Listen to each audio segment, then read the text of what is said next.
Hello friends, आज हम M S Dhoni जी की ड्राइंग बनाएंगे जिसमें मैंने उनकी फ़ोटो का येलो रेफरेंस लिया हुआ है और इसमें मैंने ग्रिड लाइन्स ऐड की हुई है। वैसे ही ग्रिड लाइन्स हम अपनी A4 साइज़ के पेपर शीट पे भी ड्रॉ करेंगे। एक एक सेंटीमीटर के गैप्स में मैंने इसमें मार्क किया है।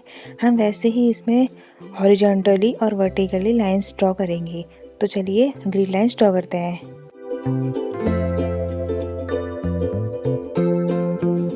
अब हमारे ग्रिड लाइन्स ड्रॉ हो चुकी हैं। अब हम इसमें नंबरिंग ऐड कर देंगे, हॉरिजॉन्टली भी और वर्टिकली भी। अब हम अपनी फ़ोटो के रेफरेंस में आइस से बनाना शुरू करेंगे।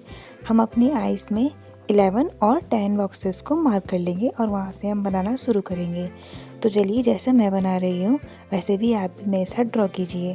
तो चलिए शुरू करते हैं।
है।